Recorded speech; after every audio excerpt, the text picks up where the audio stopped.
Namaste and welcome to the Divas That Care Network. I'm your host, Gia-Raquel Rose, owner of Airs Above Yoga, and you're listening to Above the Ground podcast. If this is your first time tuning in, our network is going into its 15th year and is listened to in over 30 countries. I would like to personally thank you for giving me the gift of your time.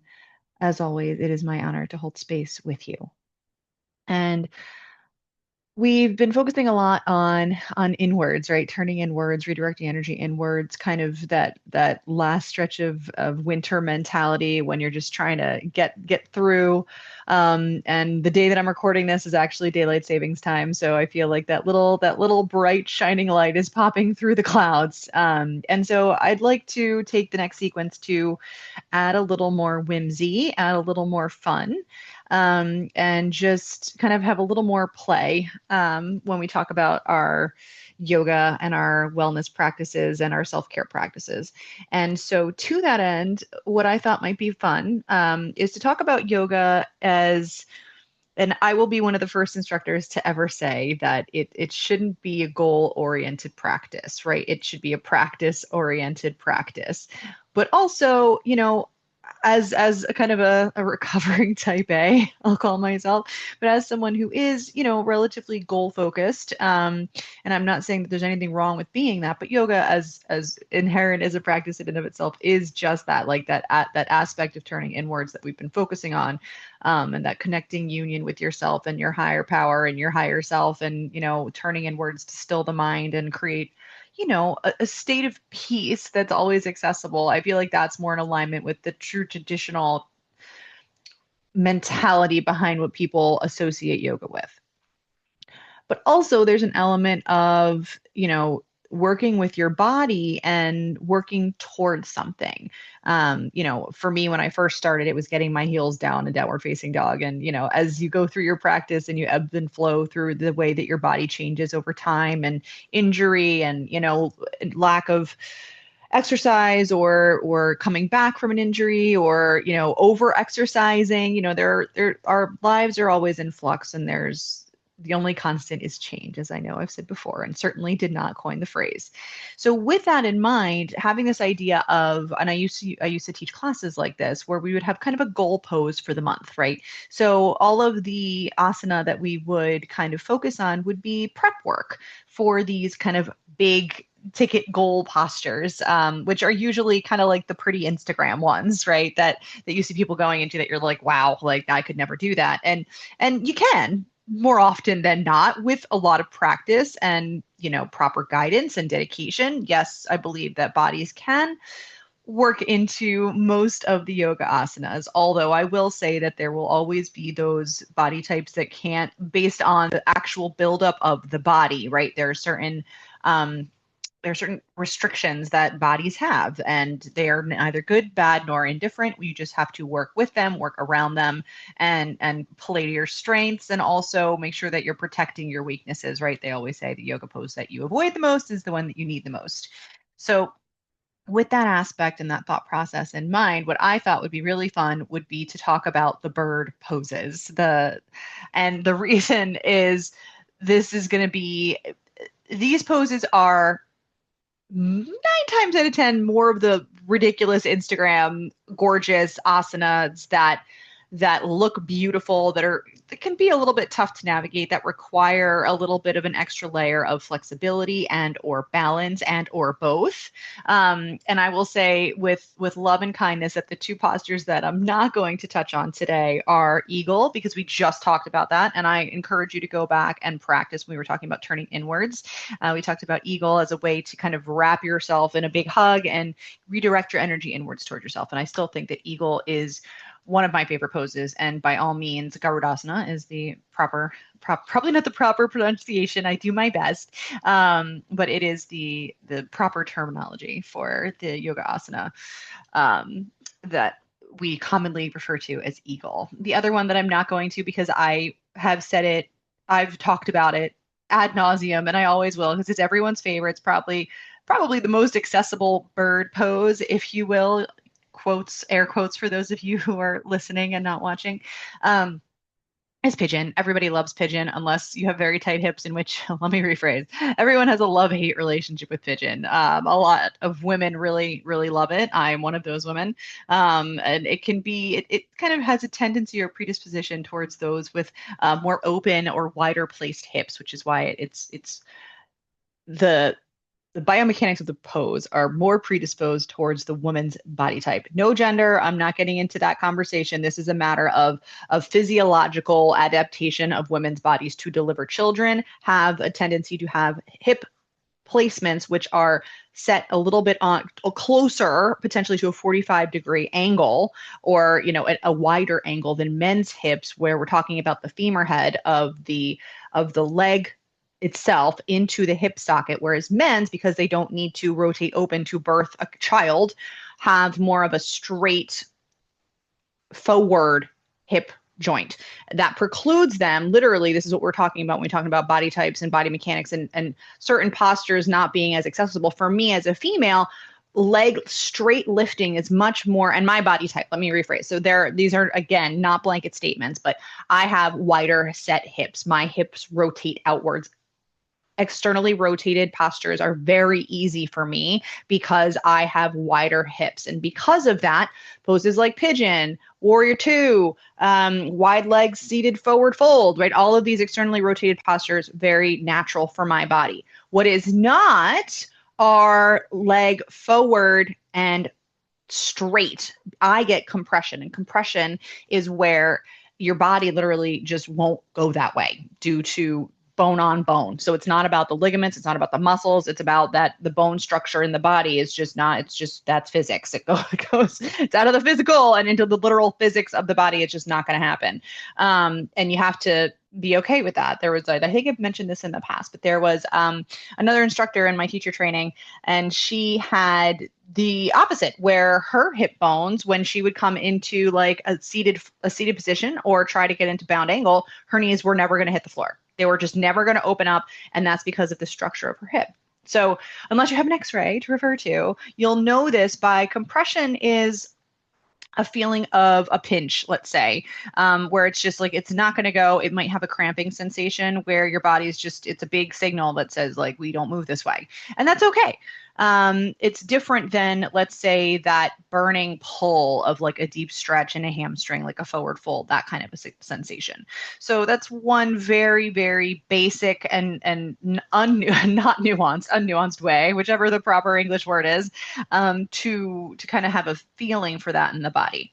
So those are the two: pigeon for those that love or hate, and eagle we've already discussed at length in other episodes, and I please do encourage you to go back and check those out because they are some of my favorite and very easily accessible poses. We are going to talk about some postures today that are not super accessible, not super easy, look beautiful, and are great to work towards. And the first that I'm going to talk about, kind of one of my spirit animals, as I'll say, since when I was a little kid, is crow pose or bakasana. And that is the starter arm balance. And actually, a couple of the postures we're going to speak to are arm balance postures. So crow, and also, depending on your school of thought, crane, are both, for whatever reason, titled bakasana with a K. And they are arm balances, and you'll know them because essentially you will have your knees on you will be, I like to use a block and stand on the block on your tippy toes and put your hands down. And you have to have the flexibility to get your knees as close to your armpits on your triceps as possible.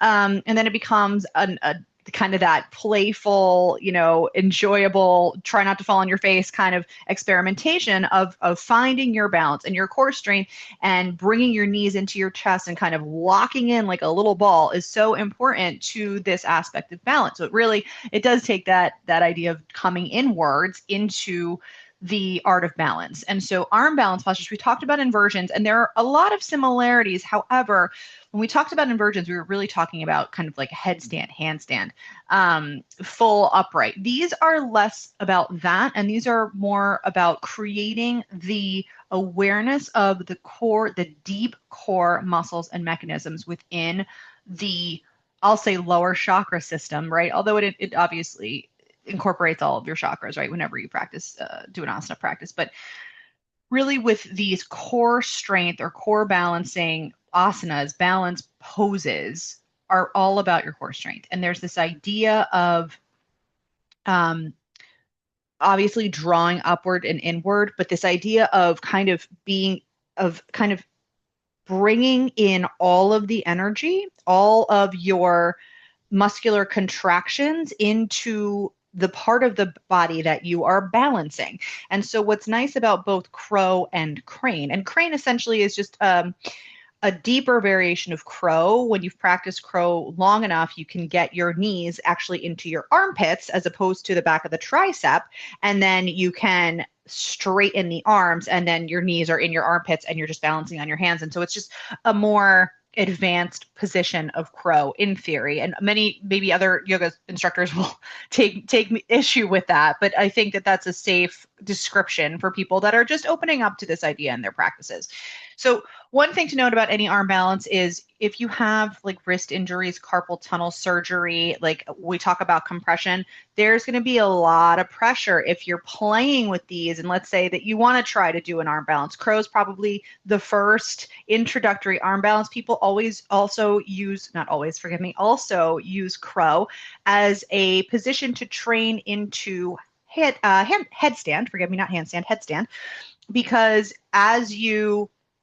the similarity, if you've ever been, let me just put a big asterisk on this. I, as a yoga instructor, personally do not love a tripod headstand for multiple reasons, one of which being my neck injury and the fact that a lot of people will practice this and without the muscle mechanics, the body awareness, and the wiggling around of the weight of the body on the crown of the head at the floor with nothing but your hands as the support and your kind of knees on your elbows is that, no, I don't love that. Now people do it all the time.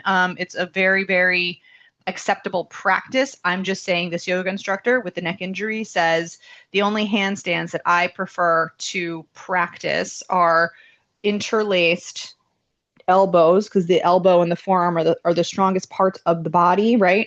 And gripping the head so that you're actually almost doing more of an arm balance, an inversion, right? With your elbows, and you can kind of create the pressure on the head. So I digress from the bird poses, but just as a little aside into the correlation between crow and headstand. I don't love that entrance, but for crow itself, the hope is that you don't fall on your face, because that too will injure your neck. So I always say use a block and play with keeping one toe, work with shifting the weight, and always keeping those training wheels of a block. And the block just helps to elevate the hips, elevate in essence, you're bringing the lower part of the trunk in line with or above the upper part of the trunk. So gazing points, drishtis, are very, very important for balance postures, especially arm balance postures. And the reason for that is because they provide that focus. If you ever notice when you try to do a balance pose, even with both feet on the floor, triangle's one for me, where if you look, triangle, standing leg splitter too, if you look, or half moon is another great one. If you turn and you move your head, you'll notice that the vision, the movement of the head very much affects the balance. If you look at an ice skater or a ballerina, and you see that they have a spot, right? That is in theory the same thing. Even if they're spitting on a beautiful toe, they are looking at one spot so they don't get super dizzy and fall over. So same kind of principle there. So crow is a great way to start to practice with this kind of idea of getting your core strength locked in, getting your, starting to play with postures that push the envelope just a little bit. Now I'm going to talk about two others that are what we'll call advanced. They are going to be your advanced asanas. One of them I used to be able to do. I could probably get there again, and I may try, but I've checked my ego at the door unceremoniously, just like I said, due to injuries, life. So my neck injury specifically, I don't push myself the way that I used to when I was younger. And I hope that experience shines some light on anyone who's saying, I can do it, and just wraps their arm around their leg and forces themselves into it. I don't, obviously, I don't recommend, don't recommend at all. But Bird of Paradise is one of these asanas that used to be one that I could get into, and you'll see on Instagram. It's absolutely beautiful. It is a single leg arm, well, it's not an arm balance pose. We're going to circle back to that with the last pose. But Bird of Paradise is a deep hip and hamstring opener. So, as we talked about our hip sockets and the formation and the kind of idea for people or for females who have bodies built to give birth, in theory, right? In theory. This is a hip opener, is the hip opener. It puts pigeon to shame in the level of hip opening. So essentially, Bird of Paradise is an arm bind. So it will take balance because you're on one leg. It will take deep, deep, deep hamstring and inner thigh muscle release. It will be strengthening for your glute. It really takes a lot of deep shoulder opening. So if you have a neck or shoulder injury, this might not be for you. And I would say that at this point in my practice, I'd probably only be able to really successfully work with my right shoulder because my left shoulder, due to the neck injury, is compromised, and don't want to. In fact, I would maybe say that this pose had a little bit of a part to play in the level of overly loose that my left shoulder is in for me trying to force myself into this posture in my 20s. So take it from me, not worth it, not worth it. But essentially, the prep pose for Bird of Paradise is a bound extended angle pose. So what you're doing is so extended angle, think Warrior 2 as your base. You hinge a hip crease. You laterally lay your body, in theory, onto the thigh, which is externally rotated with a 90-degree bent knee. And then you get the arm to the inside of the thigh, palm on the ground. And with the mobility in the shoulder, you then wrap your arm underneath your leg. Take the other arm behind, and now we're at a bit of a yoga pretzel. And then from there, you shift, this is what opens, this is how you get to that open state of accessibility, and you work into the shoulder, and this is how you start to build towards a Bird of Paradise. And that arm bind is really most accessible in extended angle. That's the safest prep pose for a Bird of Paradise. Another prep pose for Bird of Paradise, which happens to also be another bird pose, is a very deep hamstring stretch called Heron Pose.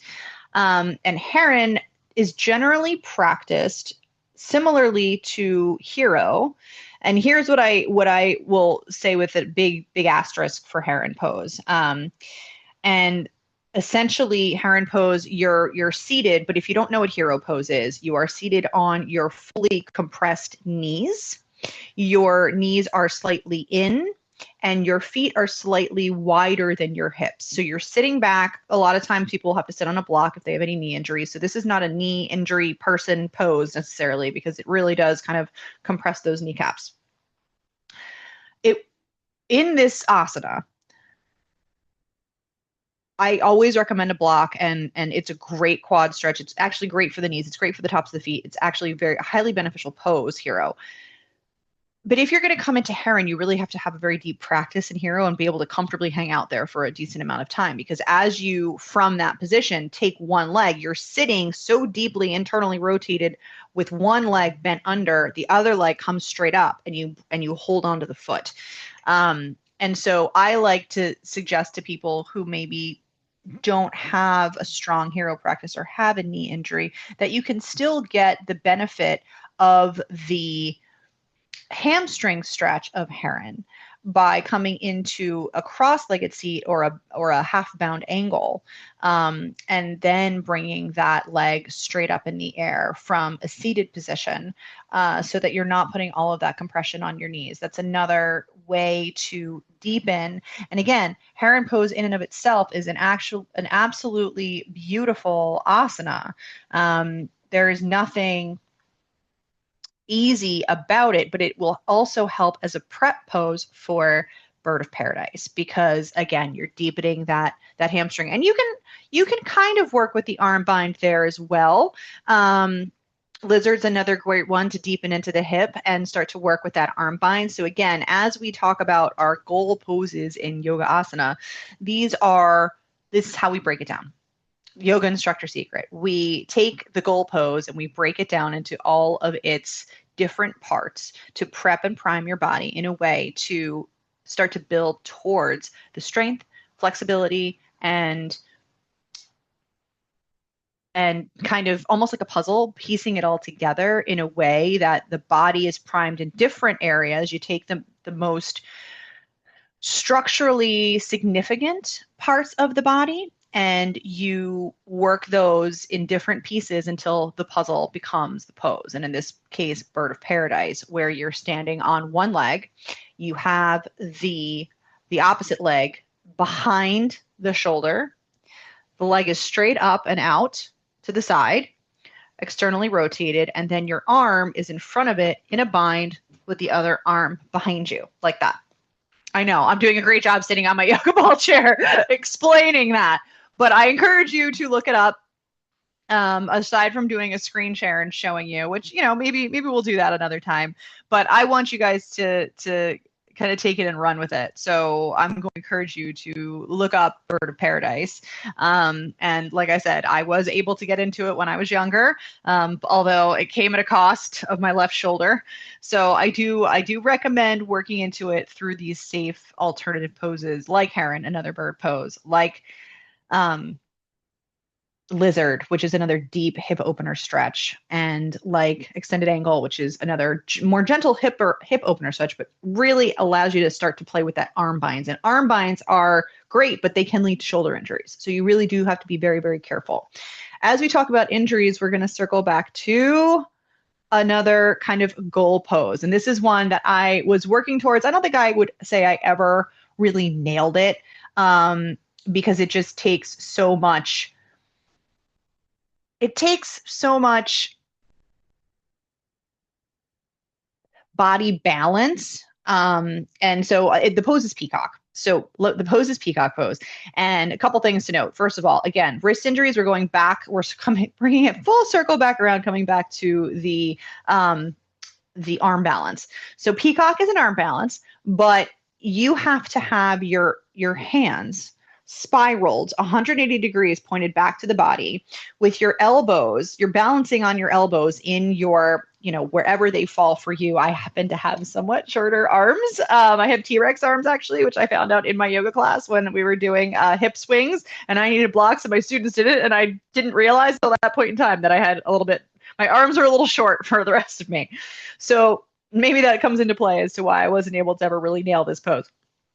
But essentially, you are taking your palms and you're balancing all of your weight on your hands with them close together, elbows into the body, and then you shift so that your legs are up in the air. You're balancing on your hands, and I'm doing the world's worst sign language stick figure to kind of explain this pose. And so the reason that this can be a challenge is multiple fold. First of all, the arm strength. Secondly, the protection of the wrist. So if you, again, carpal tunnel, wrist surgeries, wrist injuries, not the pose for you, and that's okay. I encourage you to Google it. It is a beautiful pose. The core strength and the setup asanas for this are going to be big on locust, huge on locust, and then a lot of stretching through the wrist, the elbow, right? Lots of planks. We need to support the shoulders. We need to support the core strength. You're basically almost in a plank, but you're balancing on the hands in the middle of the body. So you're like you're your own lever in essence. And then again, if you're going to work towards this, I encourage a block, but honestly, I just encourage trying it on your knees and forgetting about the balance and just starting to lock into the elbow, into the belly with the balance on the hands. Because it really is an awkward position for the body to it's a relatively unnatural position for the body to be in, but it is a beautiful asana, and it's definitely one of the ones that people will look at and go, wow, how do they do that, right? And so I do think that it is very a worthy posture, and it has a lot of benefits, right? That contact of the body and the stomach creates, positivity for the digestion.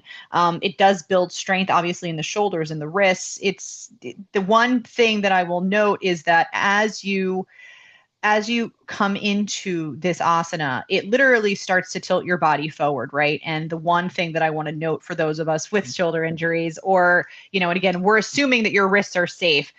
A lot of times you'll see people and their hips really come up really very, very high. But the main important thing is if you do Google this pose, pay attention to where people's shoulders are, because this asana, much like chaturanga, which is, another, so when I talk about plank, chaturanga dandasana is another prep pose, plank variation with bent elbows. This is how you build strength for this posture.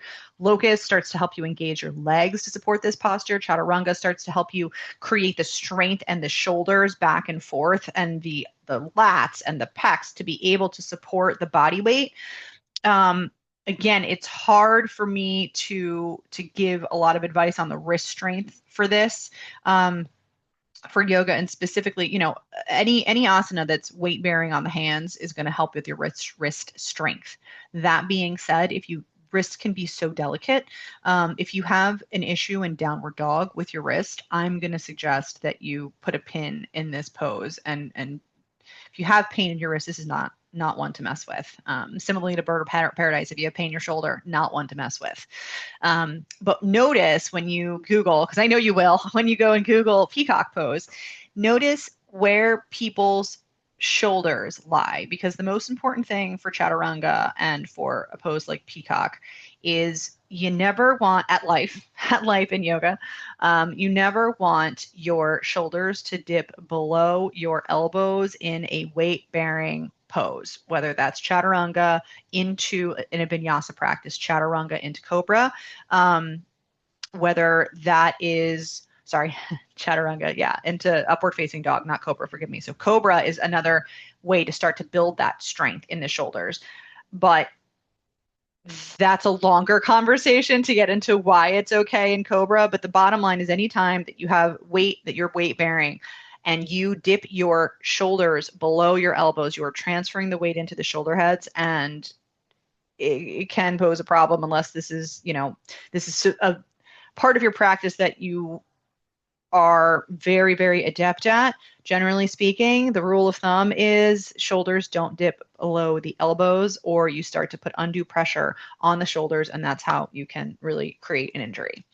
So again, these bird poses are whimsical. They are beautiful. They are challenging. They are quote unquote, air quotes for those of you who are listening, they're goal poses. They are pretty Instagram, social media, holy crap, Cirque du Soleil style yoga asanas. And they have a place. They have a place. They're inspirational. They are beautiful. They require the peak of physical performance. And they're just visually stunning. And when you see them executed properly, what I love about them is they really do drive home how beneficial yoga can be for your body and for your dedication to yourself. Because if and when you decide to practice yoga asana and you decide you're physically able, right? And that doesn't mean that, and when I say physically able, I mean specifically that you don't have injuries or body limitations that preclude you from getting into these postures, right? Like I said, shoulder injuries, wrist injuries, knee injuries. If you have those, it's okay. It's not your fault. Don't press it. Don't force it.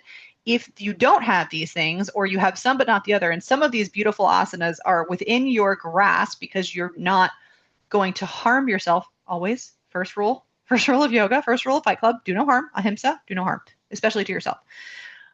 Then pick a pose that you love and start to work towards it with a qualified professional. I'm always here to help you. Always, you feel free to reach out to me. I will drop my contact when we wrap this up in just a moment. But always do it, especially kind of these harder postures, under the guidance of a qualified professional who can help you know where your body is in space. That's one of the reasons that we are important, because a lot of times we don't know where our own bodies are in space without a mirror or someone standing there going, hey, that's not even. Hey, your knees are not in alignment with your hips. Hey, your shoulders are dipping below your elbows. So, for all of the nagging that comes with, I do think that these are highly worthy, completely beautiful, wonderful pinnacle postures that I hope that even learning about them has just sparked a little bit of interest in what yoga can truly grow into and cultivate within you. Maybe a spark, maybe a desire, maybe a little bit of excitement, right? It's not all about the quiet. Sometimes we can have that little spark of divinity that brings us out into these beautiful demonstrative postures. And so I hope that this will bring you a little bit of inspiration. Have a Google, go on Instagram and do hashtag peacock pose or hashtag bird of paradise pose and check them out, because I guarantee you there are some really, really gorgeous yogis and yoginis out there that are just nailing them. And power to them. Always practice safely. I'm always here to help in any way that I can. And I just want to tell each and every one of you how completely grateful I am and how much I appreciate you for sharing your space with me, and ask that you please feel free to share this same space with your loved ones. For more goodness, follow me on all the socials at Above the Ground Podcast and visit my website, airsaboveyoga.com. As always, don't forget to check out all of my other episodes, bird postures included, and all of my amazing sisters at the Divas That Care Network. You can find us on Apple, Odyssey, Amazon, Spotify, iHeartRadio, or anywhere else that you might feel guided. Again, my name is Gia-Raquel Rose, owner of Airs Above Yoga, and you are listening to Above the Ground Podcast, where every day is a good one.